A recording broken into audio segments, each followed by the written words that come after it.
Welcome back to Top of the Standings. A lot of crazy stuff has happened since our last episode, including the Dodgers striking back against the Astros, the Battle of LA between the Lakers and the Clippers, or should I say the Battle of the Bubble, and the start of the NHL Playoffs. It's all coming up next with your hosts, Andrew Hale and Jotham Israel. But first, a message from our amazing sponsor, Anchor. If you started a podcast but didn't know how to distribute it, then Anchor is the app for you. Anchor is a completely free and easy to use hosting platform for podcasting. A computer or even a mobile device with a functional internal or external microphone is all you need to start recording your podcast with Anchor. When you do finish recording your podcast audio, you can simply edit it and upload it to the biggest podcasting platforms like iTunes, Spotify, Google Play, and more. If you were like me and you didn't have the foggiest clue on how to start a podcast, Anchor is the perfect place to start. For more information, go to anchor.fm on the web or download the Anchor app on your mobile device. Oh no, the MLB, once again. Is it in jeopardy? Of course it is, man. I mean, the cases, we knew this was going to happen eventually. But this early in the season, bro, this is just embarrassing. Not just on the league's part, but the players especially, because there have been moments where they have not been socially distancing and wearing masks in the dugout and stuff and being as safe as clearly possible. There have been teams that have not been as strict on their you know quarantining policies and stuff like that. And that might have been, what caused all this stuff. And it sucks. Yeah, it really does because the season was just starting to heat up too, and I hope it continues. Aaron Judge hits 6 home runs in 5 games, first to do it as a Yankee since A-Rod, and then we have the Dodgers and the Astros going at it again, mini fireworks. Mm. Nothing too exciting happened, but still some animosity in between the two. But I like you said, I think players should be better. I think they should wear masks. They should socially distance when they have to, and obviously, like they haven't, and that may be the downfall of the season, and which is unfortunate to say. Yeah, and the thing about it is, I saw another hint of Rob Manfred's inconsistency. Like one moment he was threatening to shut the league down as soon as today. We Yeah, seen the end of the season today. We could have, but yeah, Manfred, us baseball fans, we get to live another day. that it's not been good at all. Like with the Cardinals, their series have been getting canceled. The Marlins, their series has been getting canceled. And back on the Cardinals, they were supposed to play the Tigers today, but it got postponed. So I think they play normally on Tuesday, and Wednesday they're doing a doubleheader, which is kind of weird. But also, the series was supposed to be two in Detroit, two in St. Louis, and it just seems like the MLB wants to stay away from St. Louis because the Tigers will actually be the away team uh, for the last 2 games of the series. Mm, interesting.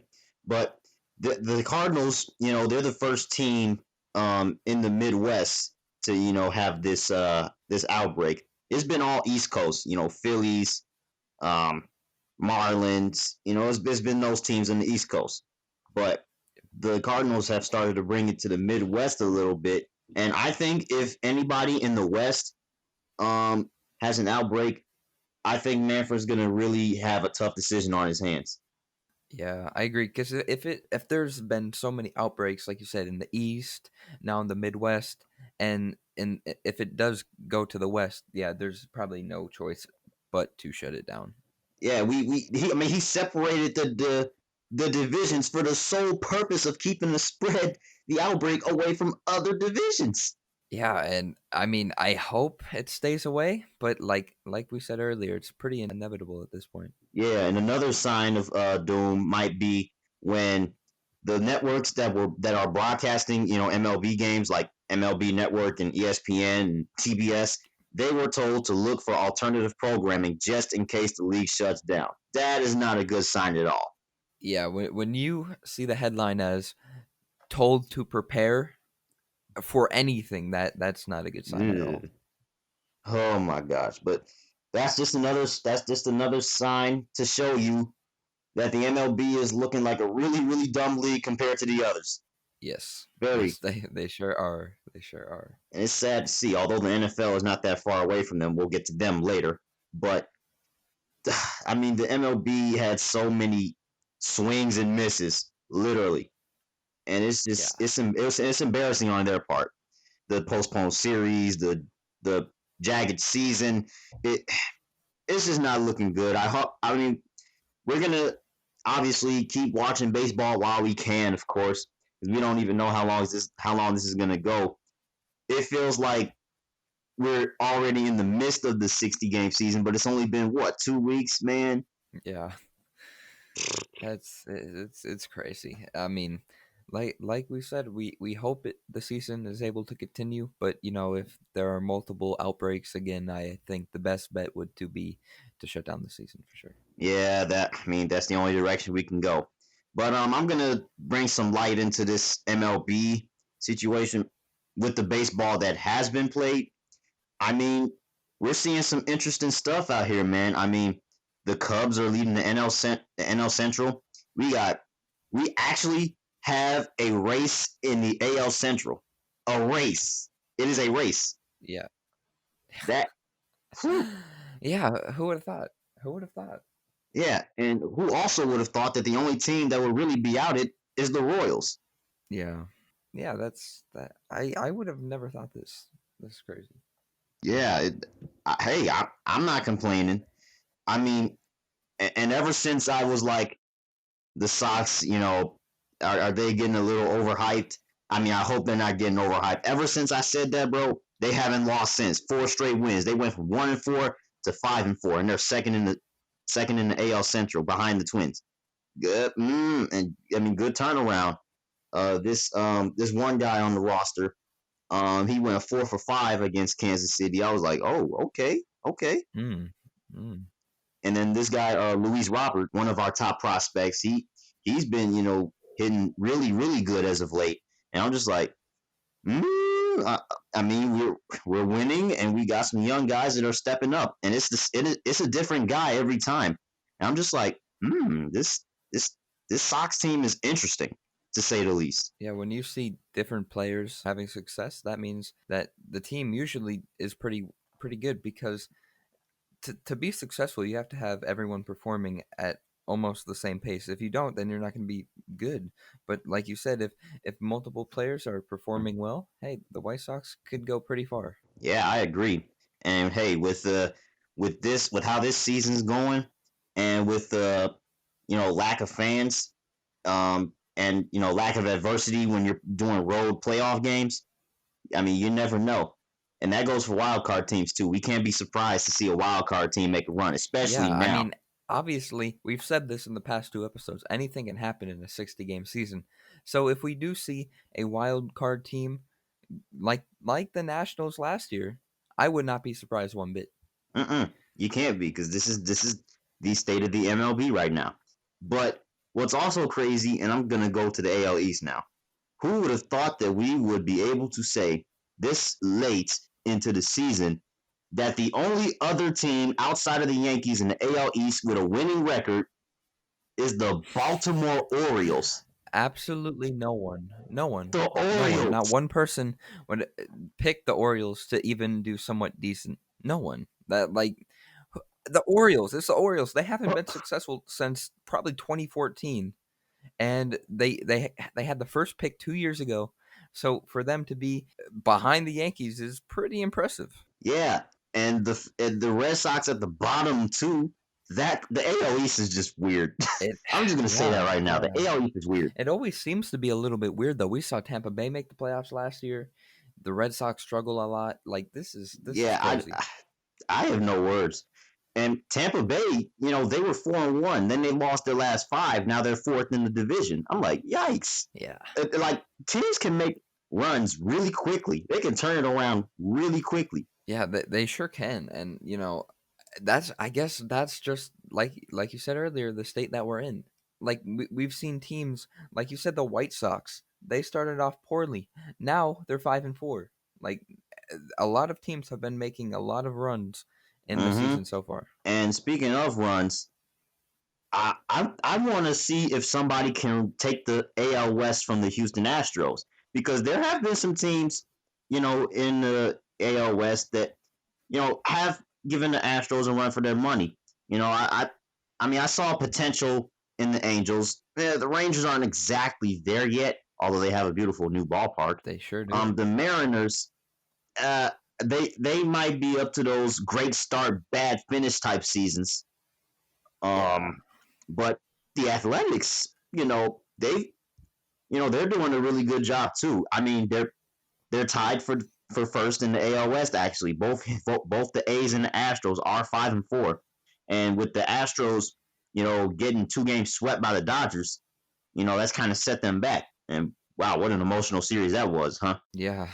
Um but but I don't think anyone should be surprised that Oakland is in second place or tied for first, because they have been really the only team contending with Houston in the West for like the past 5 years. And they're not too bad either. They are a good team. Yeah, but what's jarring about it is the run differential. The Astros have a +11 run differential. Oakland has -3. Yeah.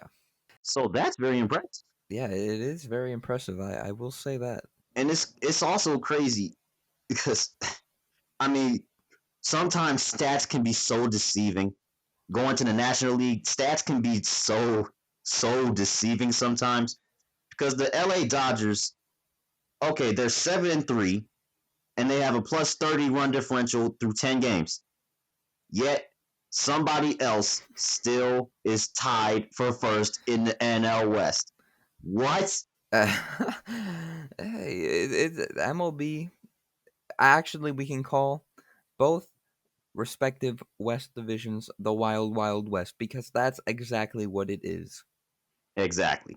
I mean, it just doesn't seem to matter. Like, there's the two teams that you always expect to win the division nowadays, the Astros and the Dodgers. And then there's those like pesky teams that just do not want to go away. Like the Rockies are tied for first. The Athletics are tied for first. The Padres aren't doing too bad. They're behind them. The well, I don't know what the Mariners are going to do. I feel like the Angels could, get hot with the right opponents on their schedule, Yeah, but it's like some of this. This is weird, dude. This is so weird. it is weird, and like you said, that if the Angels find the right opponents, that would be very key. But I think what is more important is if Shohei Ohtani gets back pitching well. His first outing, he didn't even get an out in the first inning. So Yee. if he can find success with pitching again and go back to his American League Rookie of the Year form, I think they could make a run for the top. Yeah, man. I'm really looking forward to see if he can get back on track with that, because he got all this hype and stuff. And I remember a promo opening day. I think it was last year. Hmm. When he first came with the Angels. He can run. He can pitch. He can hit. Who gives us Shohei? I'm like, wow, what a fishing rod hook that ESPN just pulled on me. I'm like, whoa. Yeah, yeah. But yeah, it's funny because ESPN and the MLB did hype him up a ton, calling him the best two-way player since Babe Ruth. And if you get compared to Babe Ruth before you've even played an MLB game, that's crazy. That's a ton of hype and a lot of pressure. Yeah, yeah, and you better prove it, especially considering you're already playing with who is arguably the best player in the world right now, or maybe even could be the greatest baseball player overall of all time, and Mike Trout. Yeah, and actually, Shohei didn't. He actually lived up to that in his first season, winning, like I said, the American League Rookie of the Year. So Hmm. like I said, I just think he needs to get back on track with his pitching, and then they'll be on their way. Yeah, definitely. I mean, well, I'm looking forward to.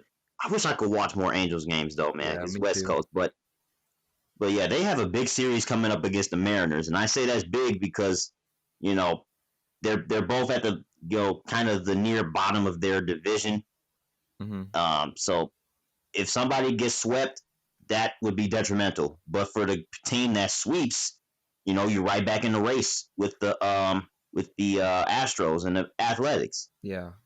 So like we said, the wild wild west. Anything can happen this year.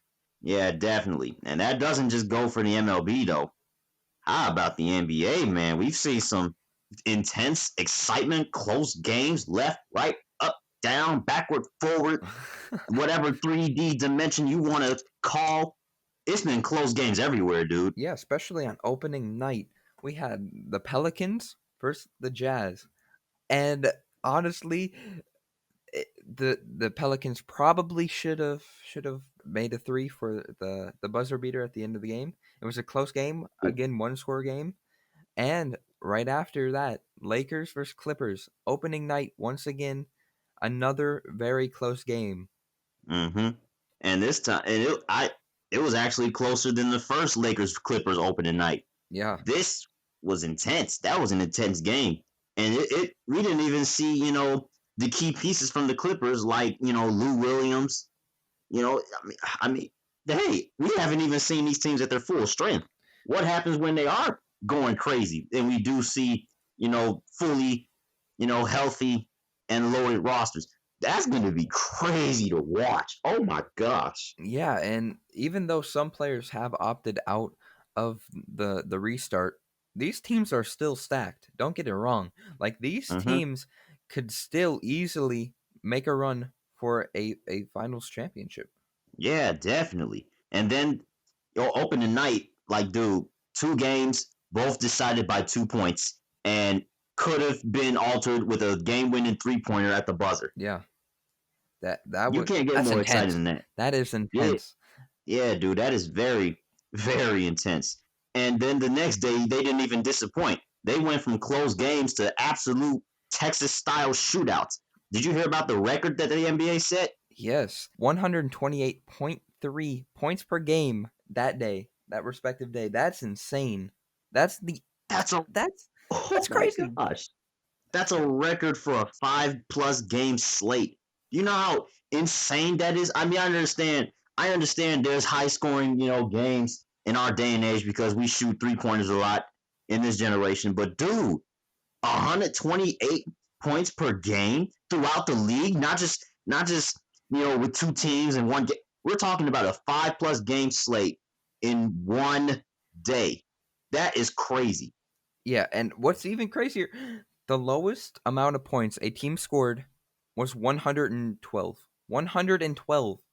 That's By not the low. Celtic That's not and the low. Wizards. That's crazy. That's crazy. I can't. That was a high scoring. I don't know why. This is I. Why was everyone scoring so much? It's crazy. I have no idea. I mean, heck, when you have Damian Lillard, Giannis, Jason Tatum, James Harden, Luka Doncic, and Devin Booker playing on the same day, you're prone for some high scoring games, Yeah, I'd say so. Yeah. But that's ridiculous. I mean, the Kings were getting up there, the Suns were getting up there, the Grizzlies were getting up there. We had two overtime games that day too, which is a big reason why. But Yeah, still, definitely. Yeah, it's crazy. Especially the Rockets and the Mavericks. A final of 153 to 149. That's crazy. shootout, and that's Texas. Right?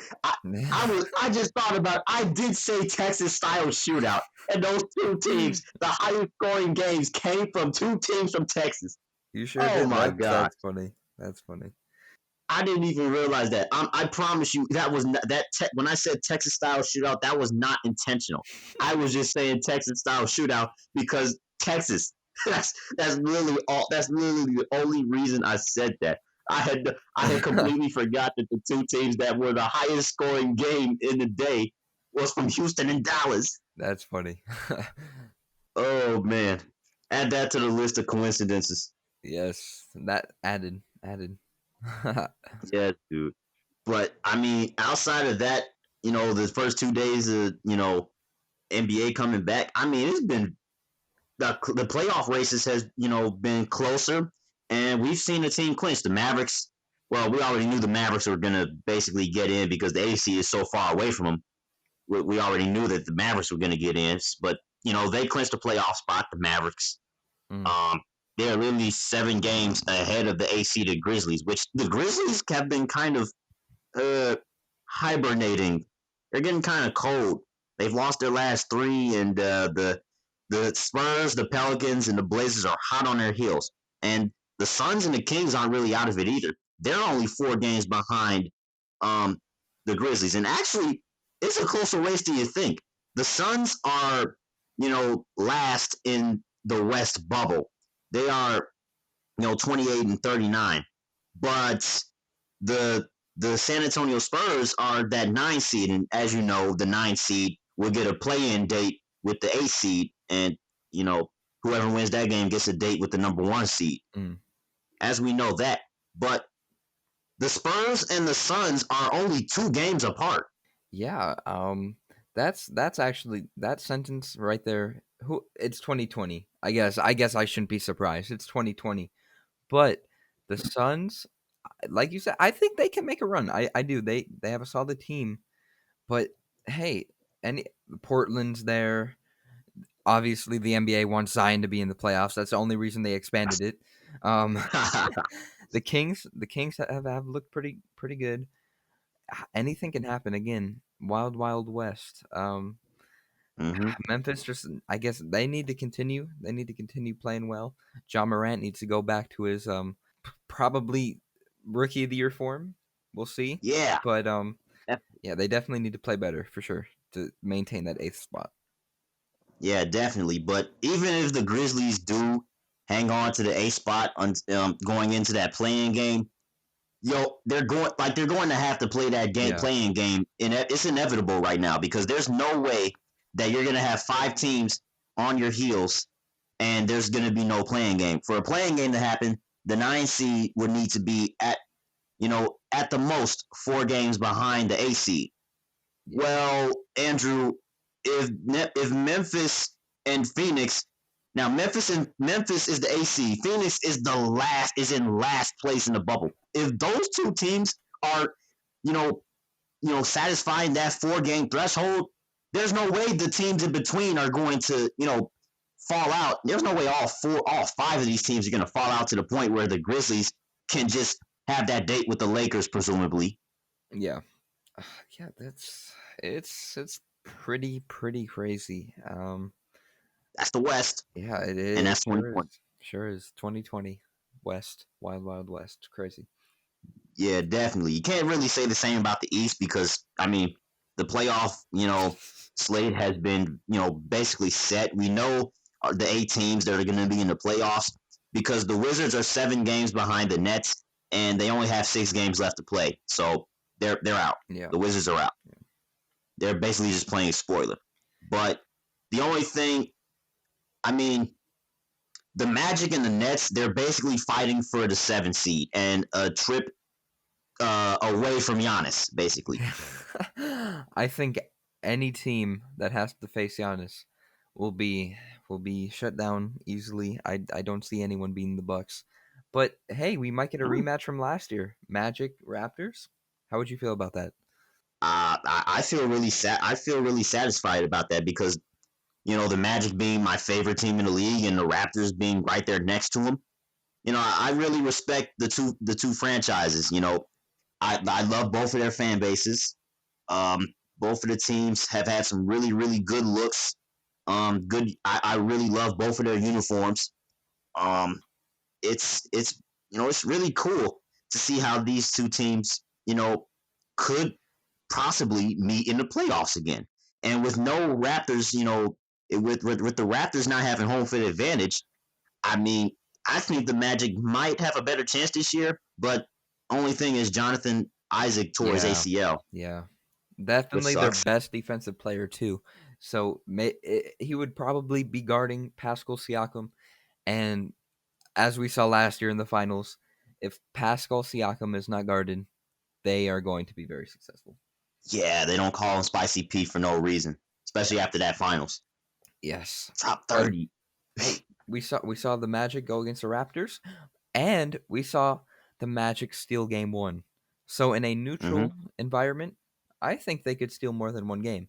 And that's not just coming from me because I'm an Orlando native and Mm-hmm. I'm a fan of the Magic, but I truly do think in a neutral environment that the Magic could easily maybe pull an upset. I'm not gonna say easily.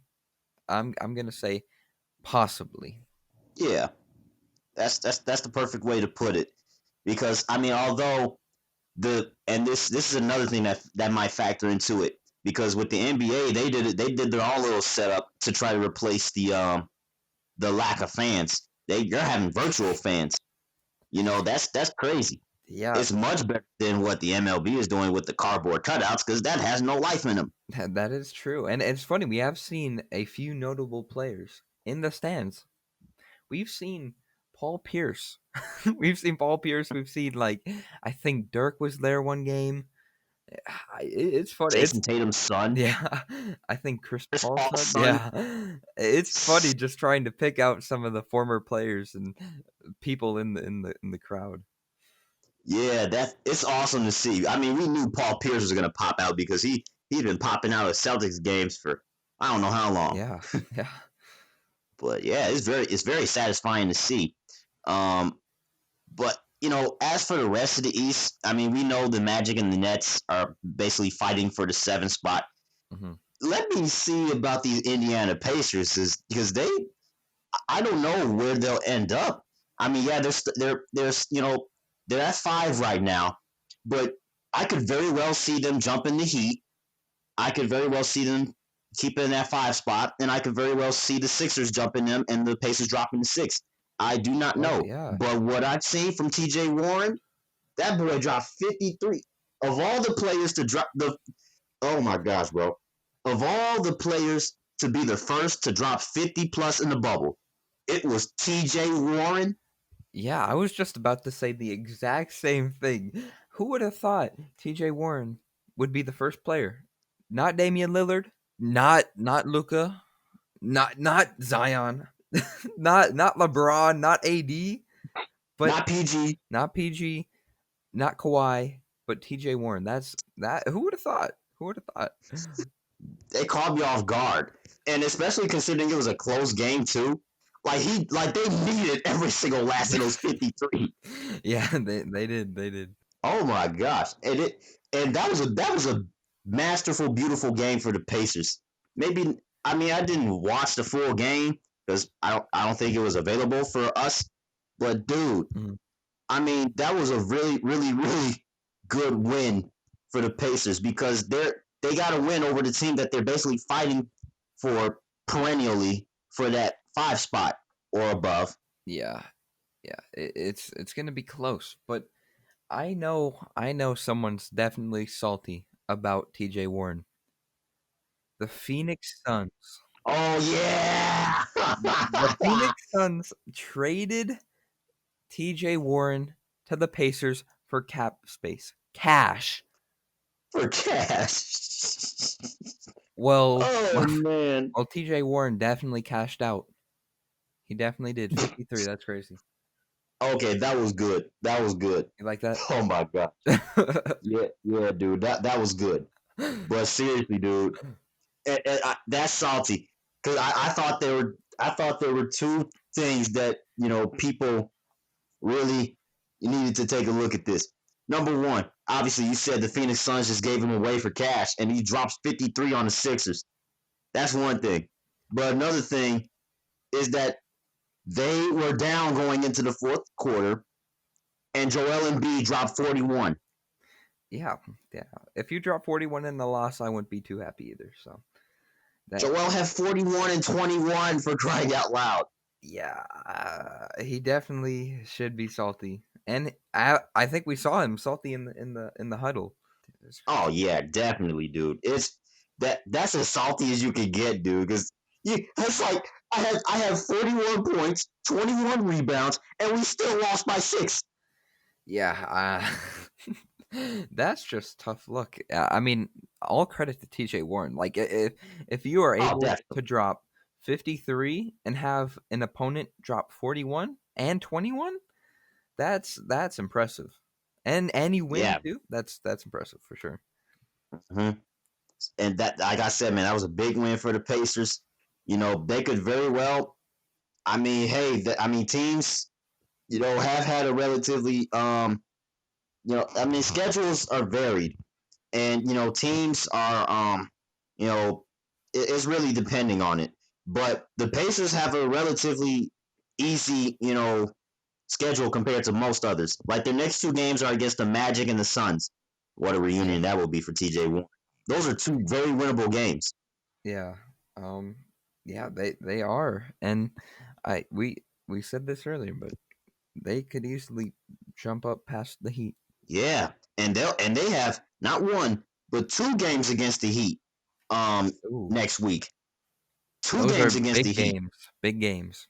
Yeah, very big games, and the Pacers are only two games behind. Those two games could very well decide who gets that 4 seed. Yeah, Could very yeah, well. But definitely. outside of that, I mean the remainder of the Pacers schedule: Magic, Suns, Lakers, Heat, Rockets, Heat. That's not that hard. The Lakers, that's going to be difficult. The Rockets are kind of inconsistent to me at times, although they Yeah, did get a huge win against the Bucks last night. Huge stop by yeah, James Harden. But I was very unaware of the feud that was going on between James Harden and Giannis Antetokounmpo. I didn't know people was hyping up, the matchup like they were. I mean, I knew that this was a matchup pitting the last two MVPs against each other, but I yeah. didn't know there was so much subtle smoke behind this matchup. Hey, I actually went to Bucks Rockets last March, and I saw the feud it right in front of my eyes. They were going back and forth, and especially due to the fact that James Harden, he always feels like he was better than Giannis, always saying that he deserves the MVP or whatnot. If I were Giannis, I definitely take some exception for him saying that. And like we saw last night, there was definitely a feud going on. We could easily tell.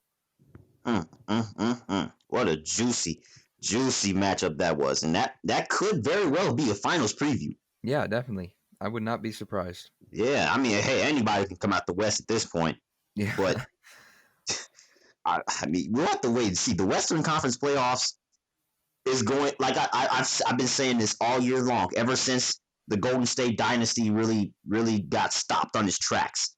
The Western Conference playoffs are going to be up for grabs. Up for grabs, I repeat.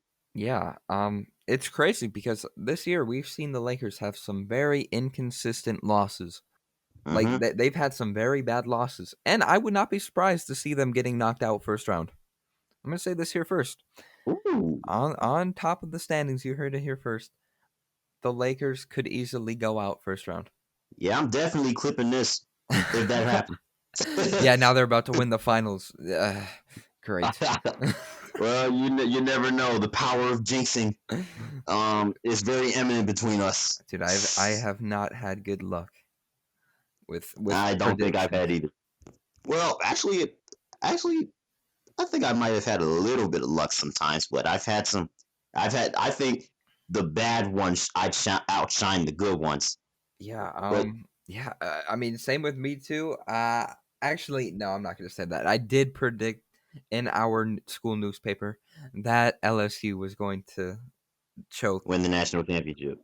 I did. I said Oh, choke. I said that they were not. I said that they were going to be very inconsistent like they usually are, and then they end up winning the national championship. So, you know, Oh, not good luck at all. But speaking of jinxing and stuff, the NHL playoffs. I oh boy. had an awful jinx. I was watching the Oilers versus the Blackhawks, and I said after the Oilers went up 1-0 that it was going to be an easy series, a clean. Now I didn't say sweep, but I definitely said an easy series for the Oilers. Then about less than a minute later, the Blackhawks score, and then they score again, and then they Mhm. score again, Mhm. and then they score again. Mhm.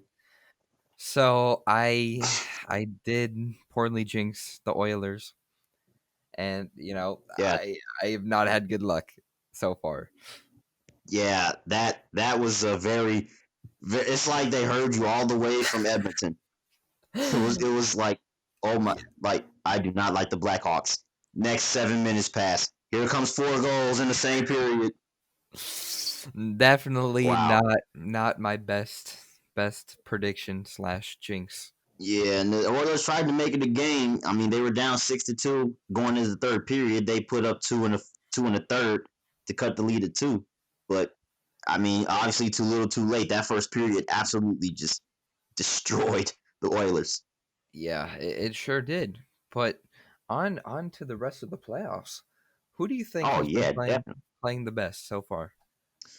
Ooh man, it's so tough because it's we've only seen one game of the qualifying series, and we've only seen a couple of round robins so far.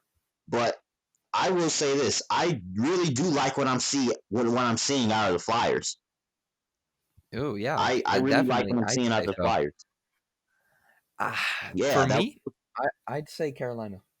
I think Carolina's Ooh, playing the best yeah, hockey. They've playmaking has just been really good on their part. yeah, playmaking for sure. They have gotten tons of opportunities. They took game one pretty easily, and they were playing well up until the first period or the end of the first period today. I don't know the score right now, but It's I three to one do Canes. 3-1 Canes. You heard it here. So, with that being said, I do think that they have been playing the best so far. Mm, very interesting. I mean, another thing to be that's impressive about this so far, assuming that they can hold this 2 goal lead for the rest of the third period, is that I mean they are playing a team that swept them in the regular season. Yeah, yeah.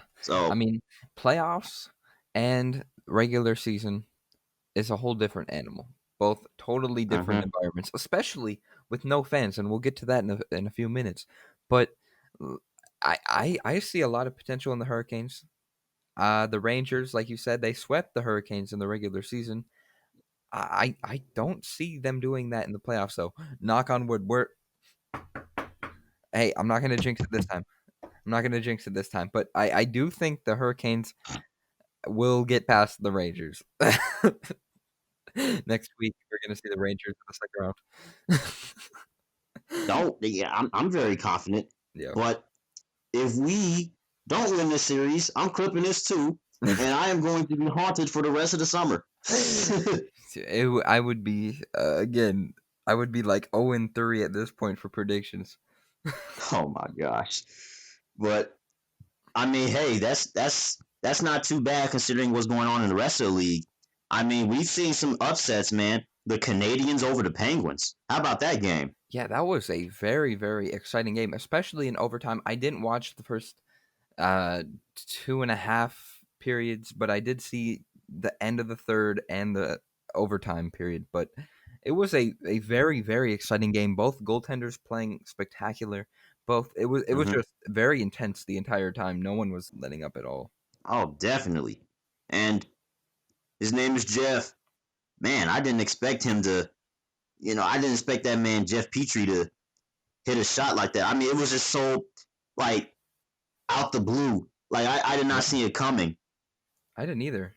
Yeah, it was pretty crazy because I think it was like a three on two. Actually, no, it was a 2-on-3, and they somehow managed to score. That's pretty crazy. That's impressive.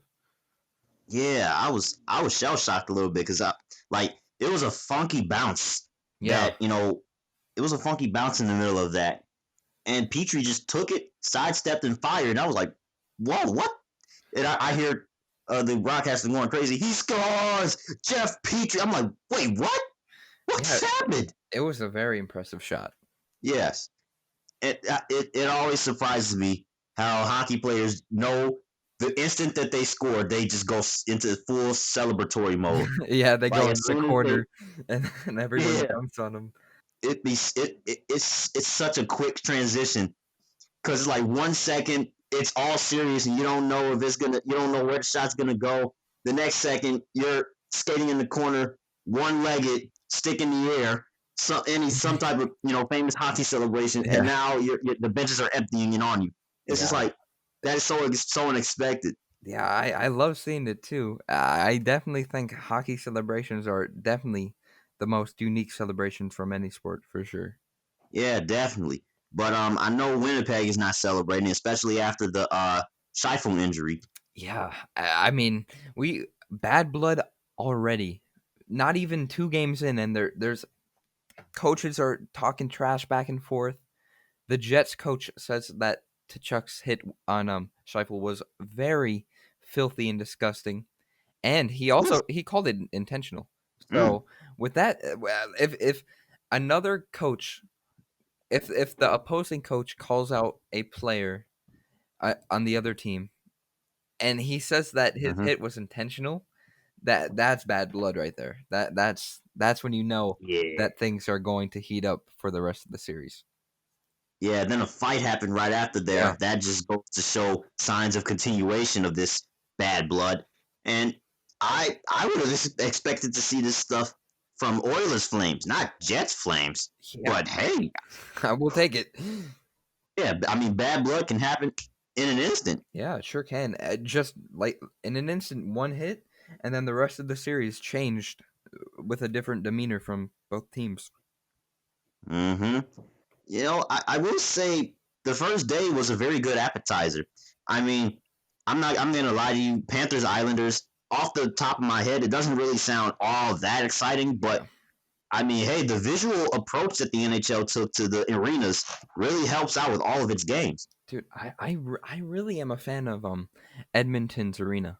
I just like the screens in the background with almost like a, a dark background similar to like the Lakers and the Staples Center. I really do enjoy watching hockey, and I thought it was going to be a lot worse because, in my opinion, I think hockey with no fans would have been the most boring sport to watch because the Mm-hmm. fans bring so much excitement to the games, and the NHL did a fantastic job deciding what to do with Edmonton and Toronto. I really do credit them with that. Yeah, definitely, especially after that incident at Rogers Place with the I think it was the rain, Yeah, the flooding. Yeah, that damage. Yeah, especially after that, Rogers. You got to give a round of applause for the Edmonton Oilers and the Rogers Center maintenance people who kept that arena intact and ready to go for this these playoffs. This is very impressive what we're seeing. yeah. Speaking of a little mess up, I was watching. I can't remember what game it was, but I just remember after maybe someone scored or a timeout, the lights turned off. It was completely dark for a good maybe 2 seconds. It was really random. Hmm. So other than that, the stadiums have been looking pretty good. I'm very impressed with what the NHL did. Super Bowl 47. Anybody? Hey, I didn't think about that. That is a good comparison. Yeah, Uh, just out the blue. Although yeah. the game isn't as big, No. it's still a good comparison. Yeah. But I mean, the NHL didn't stop with the action. Yesterday they kept it going, and it started well with an upset, of course. Yeah. How? I mean, the Coyotes over the Predators. Yeah, that was very surprising to me. When I think of playoffs, I never have the Arizona Coyotes in mind. I'm going to be honest with you. I don't. I don't either. So, for them to beat the Predators, who have been historically very good, that's impressive. hmm Yeah, especially in the first. Well, I'm going to call this the zeroth round, which is technically the first round because, well, it's still a round of the playoffs. Yeah. But dude, the Coyotes came out and got a dub. That that speaks volumes. And if they can come out in the next game and give the Predators a run for their money in that game, win or lose, I think we might have a surprisingly interesting series on our hands. I think that might go five. I agree. I definitely agree because like you said, it speaks a lot about what Arizona is doing. Like who thought Arizona would be able to beat Nashville? I didn't. And for them to potentially go into a close series, I'm here for it. I'm here for it. Mm-hmm. Yeah, I mean, I'm not saying Nashville is a perennial, Stanley Cup contender, but they're definitely not as bad as the Coyotes. The Coyotes weren't even a playoff contender in Yeah, my eyes. they weren't. Yeah. So this is this is very impressive what we're seeing out of Arizona. Hey, I guess Arizona doesn't want their conference to be moved. Hey, they don't want to be replaced by the Kraken Oh, because that's how that it's pronounced. it, how else would it be? What were you thinking? I mean, I yeah, I'm gonna have to figure that out because well, I always thought it was Kraken. I don't know how it's Hmm. pronounced, but I'll have to find it out. We need one of the team officials to say something about it. I'm pretty sure it's the Kraken, but um, I'll go with Kraken. like I said before, the Kraken is actually going to take Arizona's spot in I think the Pacific, right? So The either Coyote. yeah, the Coyotes. The Kraken's going to take the Coyote spot in the Pacific. So and then the Coyotes are going to get moved to I can't remember, The maybe the Central? Central. I think the Central. Yeah, So the Central, because the Western Conference divisions is Pacific and Central. so I think the Coyotes are going to be moved to the Central. I think that's what they said. But hey, I guess the Coyotes do not want to be moved to the Central. Yeah, I mean, reasonably enough, I guess, but hey, who knows? I mean, I guess they're making a good run while they're still in the Pacific, and hey, if they can get past the Predators, um, hey, that I mean, it goes to show that players are developing. They get playoff experience, which is something that they definitely would not have gotten not for this pandemic. Yeah, Um, so yeah, this is a good time for any non-playoff contender. The 12 seeds, the 10 seeds, the 11 seeds. This is a really valuable time because if you lose, you get a chance at Lafreniere. But if you win, you get to develop your players more. You get to get playoff experience, which is something that you definitely would not have gotten had the season not been shut down and we would have been doing regular playoffs. So I think the non-playoff contenders at first were the most beneficial out of this 2014 playoff format. yeah, I definitely say so. But moving along, I think again, year after year, Maple Leafs another choke, another choke, another choke, and I don't Uh, think this year's going to be any different. They have the longest Stanley Cup drought, which is crazy to think about. Original 16, that's crazy. But mm, again, I haven't seen any success come from the Maple Leafs in their playoff experience. Like mm. I don't know. It's crazy how they have been really historically bad in the playoffs, and who they're going against is not a dud either because the Blue Jackets, to me, the most impressive run last year. Yeah, that sweep over the Lightning. I Yeah, know it was very satisfying to you, but it it was a very good, very very great performance by the Blue Jackets then too. yeah, definitely. Yeah, a sweep against the team who had the best season in NHL history. That's impressive. And this year, The best I record. think they will go pretty far as well. Mm. Wow, dude. I mean, I mean, the Blue Jackets are not a team to sleep on. Yeah, They're not a team to sleep they, on at all. And if the Maple, is this seems like a matchup just destined to see the Blue Jackets win. yeah, I don't know it why, does. but It really does. it really does because the Maple Leafs suck in the first round. The Blue Jackets do somewhat well in the Whoa, first round. holding nothing back from the Maple Leafs. Yeah, I mean, I'm sorry, and I love the Maple Leafs. I really do. And it's just like it sucks because like I'm aware of their playoff failures because I've seen some of them with my own eyes. I remember waking up on a Sunday morning, getting ready to watch their game 6 against the Bruins in Toronto, and I see all the fans outside Scotiabank Arena going crazy, and I'm thinking to myself, okay, game 6, let's end the Bruins right now. And then they lose to stay end up losing game 6, losing game 7, and staying their butts right in Toronto watching the rest of the playoffs. I'm like, oh my gosh, they can't catch a break with these game 7s or the first round. Yeah, they're I guess they're just not a playoff team because they won 36 and 34 and 9 in the regular season, which is a pretty decent season. better than the Blue Jackets. But again, the regular season, the playoffs, whole different animal. And I guess the Maple Leafs have not been able to conquer the beast of the playoffs. Yeah, I mean they're always that team that's there, but just can't get there. You know? Yeah, similar to their neighbors, the Raptors. They couldn't get out of the first round until last year. So I guess something about Toronto in the first round. I don't know.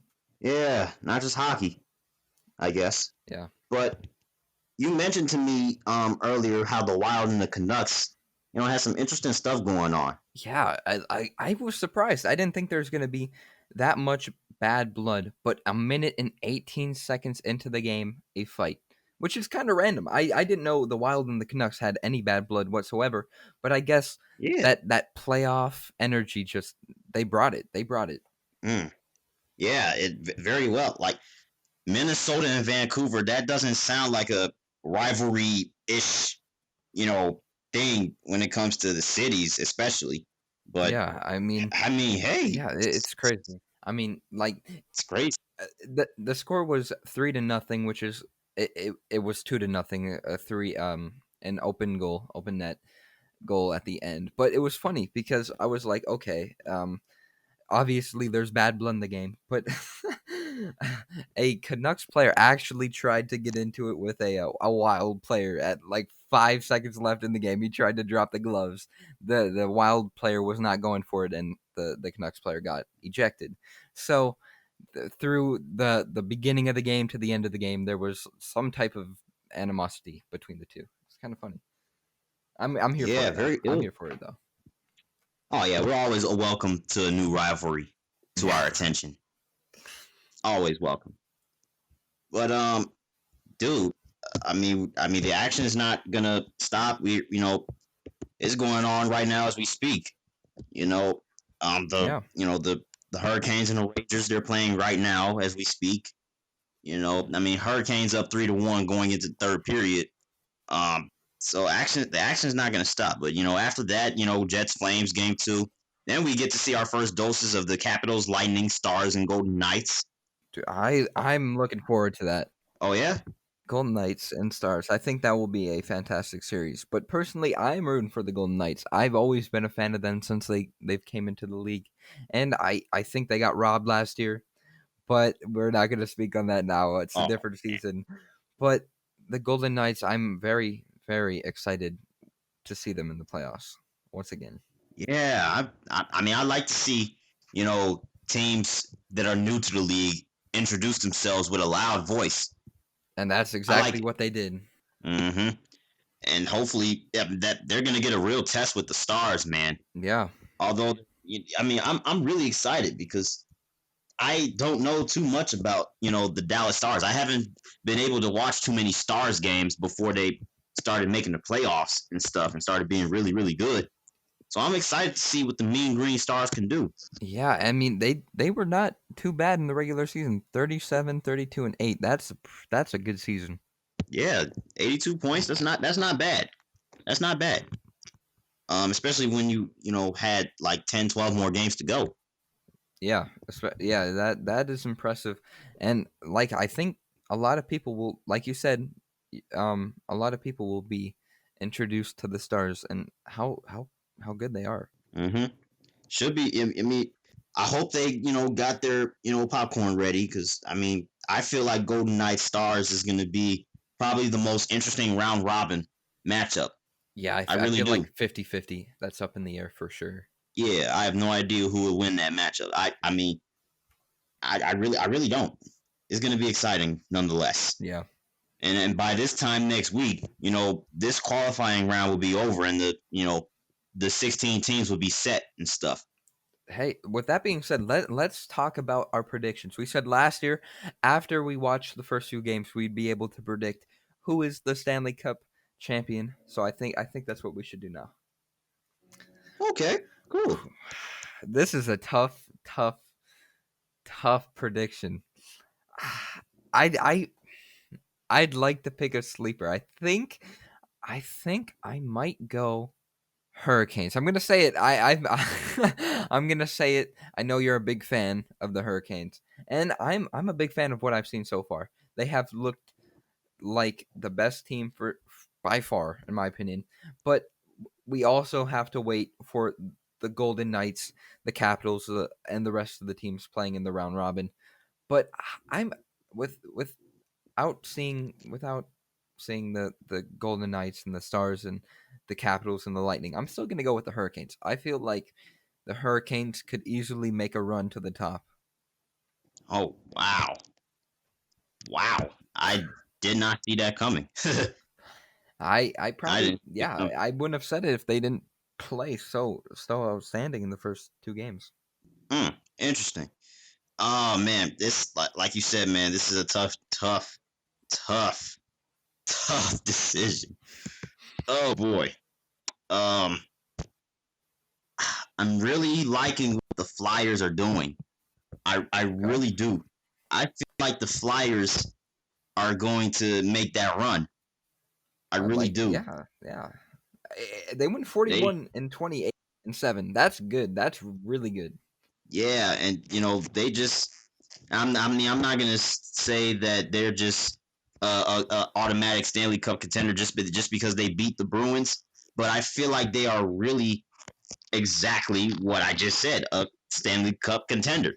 Because I mean they're coming out here, they're beating the best teams night in, night out, and you know they've shown signs of consistency, and it's really something to marvel at, especially with the Flyers, because it's like they came out of nowhere. Yeah, and it's really good to see because obviously the last time they were really good was when they actually made the Stanley Cup and unfortunately lost a very close game to the Blackhawks, I think 8 years ago or something, maybe 8 or 7 years ago. And I it's really good. I like the Flyers a lot. I just like everything about them. Their jerseys, their logo's pretty cool. I'm a fan. I'm glad they beat Boston. So that's +1 for Yeah, me. yeah, I don't blame you for that, man. That's very when any team beats the Boston Bruins, it's always something to celebrate. That is very true. I agree. Yeah, sir. But yeah, I got the Flyers as my championship pick. Okay, I don't disagree. I like the pick. I like the pick a lot. Yeah, definitely. So is this gonna be it for us? Yeah, I, We've I gone mean a long. we covered a ton of stuff today. Like this was definitely, in my opinion, our best episode. I hope the viewers can agree Yeah, as well. definitely. I thought it was our best by far. It was a lot of fun. Yeah, but I did ask a trivia question last episode. Yeah, you sure did. Yeah, who was the last NBA player on the cover of NBA 2K to average 30 points in their next season? Hmm, that's a tough question. Uh, I'll throw out some guesses. James Harden. What you say? James Harden. Is that the answer? James Harden. Yeah. Ooh, very very interesting pick, but nope, Hmm. Um. How about Kobe? Did Kobe do it? nope. All right. You got one more shot. I think one more shot. LeBron. Nope. It Ah. was actually Stephen Curry from Hmm. 2K16. He averaged 30. Okay. And Wow. what year was that? That was 2K16. That was the 2015 season when he went absolutely crazy. That Yeah. MVP, that unanimous MVP season, Yeah. which was overshadowed by the 3-1 choke. Yeah. Hey. But yeah, Stephen Curry. Yeah. I'm. That's That was the answer to that question. that was a good question. A very good question. But Yeah, for this definitely. week's question, on the topic of strikeouts and consecutive strikeouts, yesterday we saw Tyler Alexander, as a relief pitcher, strike out 9 straight batters. All 9 batters he faced, he struck out.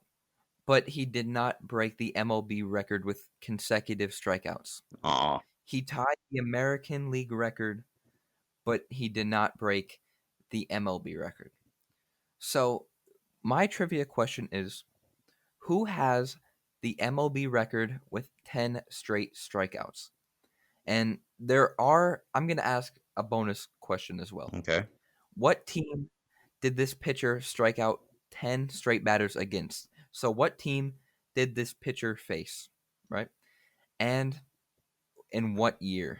What year did this happen? What year did this player strike out 10 straight batters for the MLB record? Which player, That which is team, and which year?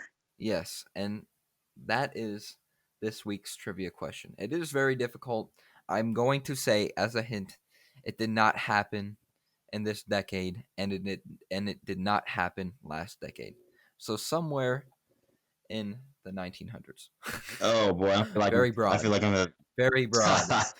I feel like I'm gonna have to dive in my history books for this one. You might have to. And the audience, this is one that you may have to look up because it is not easy and it's probably very not expected. Like you're probably not going to be able to name this player off the top of your Okay, this is testing my knowledge real quick. head. But yeah, that was a lot of fun. Yeah. Yeah, definitely. I mean, there was a lot to talk about. Especially with the sports coming back. It's like this podcast came in right on time with the the restart of all the sports. It's really awesome. Yeah, perfect timing for sure. We've had a lot of fun. Thank you guys for listening. It has been so much fun to just get all of the sports stuff off of our chests and out there because it's not the same when you're just talking to a friend when you're giving each other your sports predictions, ideas, all that to another person. Like it's been so great to just give it to an audience, and Yeah, definitely. I'm really enjoying it. Yeah, definitely, man. But same time next week. Yes, sir. All right. If you guys enjoyed, again, please give a 5-star rating on iTunes, Google Podcasts, wherever you're listening. Follow us on Instagram, Twitter, Facebook. Do all that, and you know, it we're having a lot of fun. And lastly, I just thought about this, but if any viewer or audience or listener, if you guys want to send in a question or a topic or whatnot, you can email us at topofthestandings@gmail.com. That is the email. If you have any questions, concerns, topics, any of that, just email us and maybe we'll get back to you. Maybe we'll answer your question on air. Who knows? But thank you guys for watching. We'll see you next week. And yeah, bye. Bye. Bye.